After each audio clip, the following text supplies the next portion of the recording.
Yo, what's going on YouTube? It's your boy Alex Thomas here, back with my twin brother Myron, and today we are here to talk about Harry Potter and the Chamber of Secrets. This is the sequel to this amazing Wizarding World franchise, starring Daniel Radcliffe, Emma Watson, Rupert Grint, Alan Rickman, Richard Harris.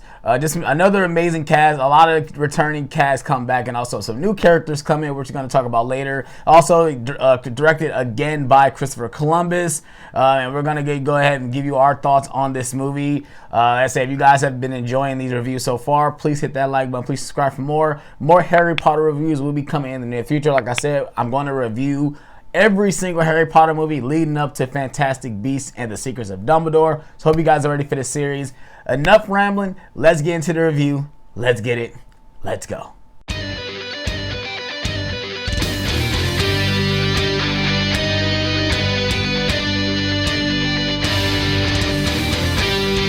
All right, Myron, let's tell the people what are your thoughts on Harry Potter and the Chamber of Secrets, bro? Yeah, this is still, I would say, at least my top 10 category for real.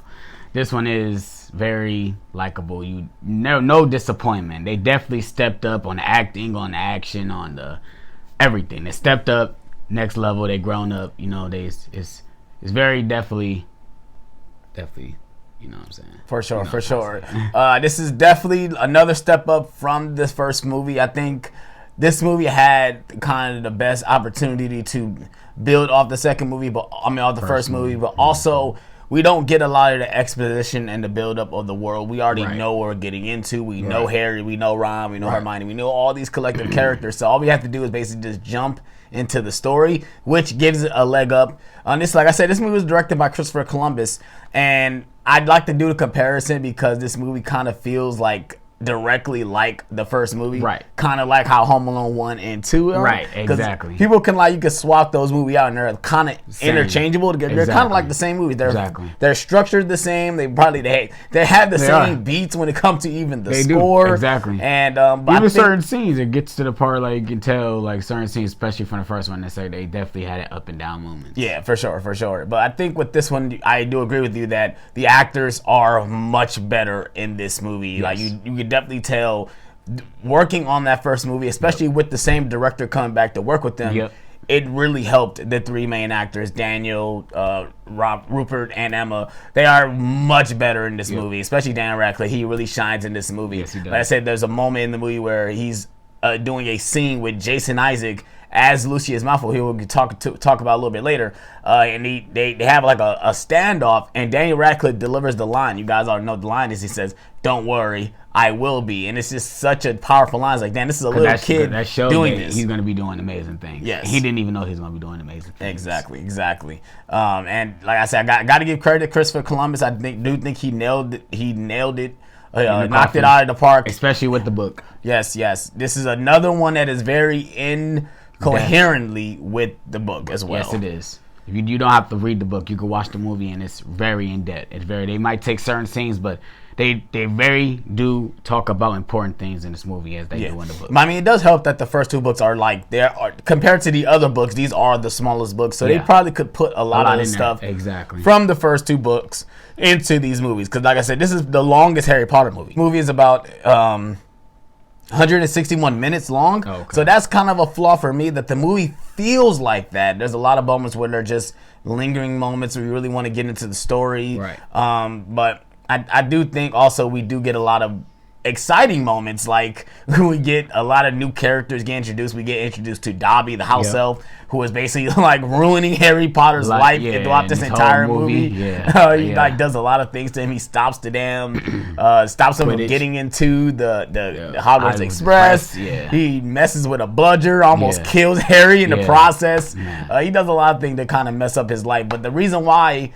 all this is happening because Dobby believes that there's terrible things that are about to happen in Hogwarts, And there is about to be terrible things because the chamber's secrets have been opened, and this monster called the Basilisk has been unleashed onto the school, petrifying kids. And just, causing a lot of damage into the school, where it's to the point where the school might be closed. And here it's up to our three main protagonists to figure out what's going on. And this movie has a great thing for it comes to mystery. I love the mystery within especially these first two movies. If you notice that in both movies, Dumbledore wasn't there. Dumbledore is never there. And that in this movie, there's a reason why. He kind of gets locked up for the events of what's happening. He gets locked up. Yeah, he gets shunned out. Yes, and Hagrid actually get arrested because he was accused of. They both get arrested. Exactly. Same time. Exactly. And but I do like that we do get these dynamics when it comes to, because this movie feels a lot darker than the first movie. It does. And it's going into that tone and it brings a lot back in time. It goes back into the history of Hogwarts. Yes. You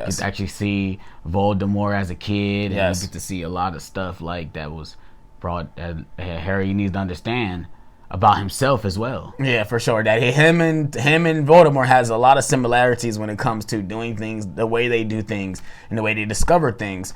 I do love the way the story is structured. Like I said, I love the dark tones. It does, like, the spider scene is freaking awesome. Amazing. It's scary as hell, but it's awesome as well. I love the way they did it. Yes, for sure. I did. The spiders. I still remember the DVD, the game. Remember the yes, game? Yes. If I can find a clip of it on YouTube, I'll put it as this clip. But that game was freaking crazy. I don't know if it's on the Blu-ray, but I remember always playing that on the DVD. It's freaking hilarious. We used to stay playing that. We used to get hit by the trees and all that.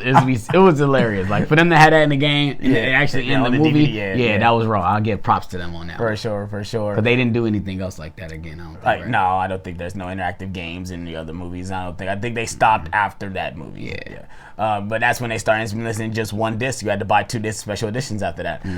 But getting back into the movie, like, we get a lot of new characters introduced. Like I said, we get introduced to Draco Malfoy's father, Lucius Malfoy, and we understand why Draco is such a fucking asshole because his father is a big asshole as well. He literally walks into the Diagon Alley or to fucking Barking at Burks and literally just fucking, like, interrogates the entire family. Like, and these are all kids at that. He's, like, literally interrogating all of them. That's when they first got the Diagon Alley. Yeah. And we understand why he's such an asshole, because his father's an asshole. We also get introduced to Gilderoy Lockhart, played by the one great Kenneth Branagh. He's also a director. He's directed a lot of the movies. He directed the first Thor movie. But he comes back as he comes in as the Defense Against the Dark Art teacher. There's a big secret behind him. Like, basically, he doesn't really know magic. He's using magic. He's definitely using other people's magic stories and trying to run it around as himself. Yes. And I love the whole story with him. I think Kenneth Branagh really nailed him on a coffin. I love the scene when you have Professor Snape and Gilderoy Lockhart, they're facing off, and he thinks he got it, and then Snape just literally just nails him with the Expelliarmus curse. Right. And he said, and Snape just so casual was like, I think we should teach the students to block unfriendly spells. Right. He just automatically just runs with it because he already knows that he's a fake. Exactly. Snape already knows. He looks like... And then not even that, after that, we get an awesome duel between Harry and Draco, and it's freaking awesome. That was like one of the best scenes of the movie because you really get them using magic against each other. Yeah. That's what the whole point of Defense Against the Dark Arts is. Yeah, for sure. Teaching them spells, teaching them how to do that, and that was a lot of problem with them within this movie, bro. Yeah, for sure. They really didn't get that. I'll give them that. When they got to that, they didn't get that. For sure. The one thing I do love about this movie is we get more deep into Harry as a character. We find out he can do things that we didn't find out, like he can actually talk to snakes. So the scene in the first movie, he wasn't speaking English. He was actually speaking Parseltongue. We didn't hear him speak it. Right. In this movie, we actually hear him say it, and we find out it's actually a turn. We find out that Lord Voldemort transferred some of his powers to him. That's why he can do certain things like, talk to snakes and stuff like that.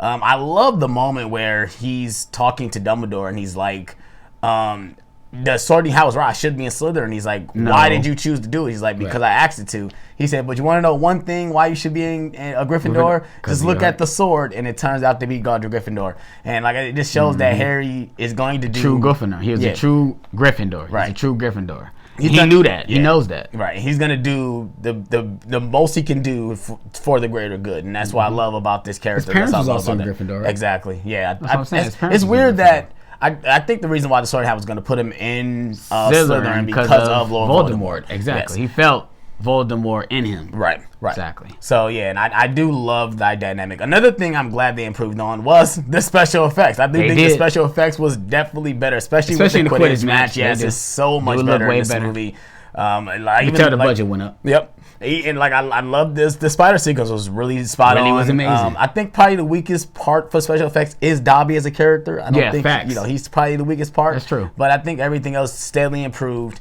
Even the Basilisk. The Basilisk, most of it was a machine, but by the time they had to film, I know that they did a good job. Yeah, some of it was CGI, but you could definitely tell certain scenes wasn't an actual creature they made. Right, it was actually a thing that they created to put on screen. It does look fantastic. I do agree with you. I love the ending conversation between Harry and the Basilisk. I just think, and Tom Riddle. I love that whole sequence. We didn't talk about that whole scene. Was amazing how he was just explaining everything and just how the whole sequence of everything was going on. Yeah, we need to talk about the one character that got introduced in this movie that she did show up in the first movie, but now she's actually a central character, and that is Ginny. Ginny, and she has a crush on Harry. Has a huge crush on Harry. I love the scene when she comes down the stairs. She just sees him and she's just shocked, she got petrified. Yeah, for and sure. Just went straight up the stairs oh snap! Now I got to go get ready. What the heck's going on? Yeah, for sure. Yeah, she was going crazy in this movie. It's oh damn! I watched that scene. I'm like, damn. He was a teenager once. Right? Damn, that really happens, doesn't it? But when you see a girl, you just pause. Yeah, for sure. I did that a lot of times. Yeah, for sure.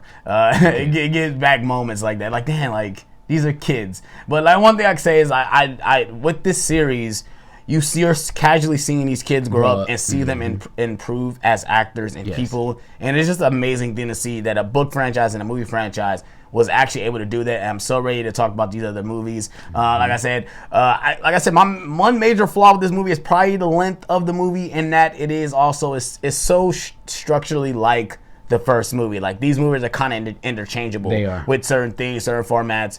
We didn't even talk about the score. I love John Williams' score. He comes back and nails it again. Every time. Every time. It's just such a great score. The writing is good in this movie as well, and the direction is spot on. Perfect. I think everyone is great in this movie. All the new cast, the returning cast, everyone is great. Rest in peace, Richard Harris. He played Dumbledore, and this will be the last time he played Dumbledore. He passed away before the movie came out, and that's why it took over a year to do the next one, because they had to find Dumbledore. So yeah, Myron, you got any more closing thoughts on Harry Potter and the Chamber of Secrets?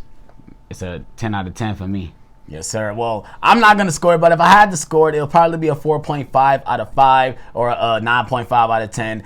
I'd highly recommend this movie. If you guys are already watched the first one, you might as well just go ahead and watch the other movies. Yep. I highly recommend the Harry Potter franchise as a whole as well. So if you guys enjoyed this review, please hit that like button. Please subscribe for more. Let us know what you thought about Harry Potter and Chamber of Secrets in the comment section below. Yes, also hit that subscribe button. Hit that notification bell to stay up to date on my videos. I would really appreciate it. My brother Myron will not be back for Harry Potter and Prisoner of Azkaban, but he will be back for Harry Potter and the Goblet of Fire. Yes. You guys already know we're definitely down to talk about that movie. But like I said, I will be reviewing Harry Potter and Prisoner of Azkaban next week, so hope you guys are ready for that. And we're out on this one, you guys. Peace out.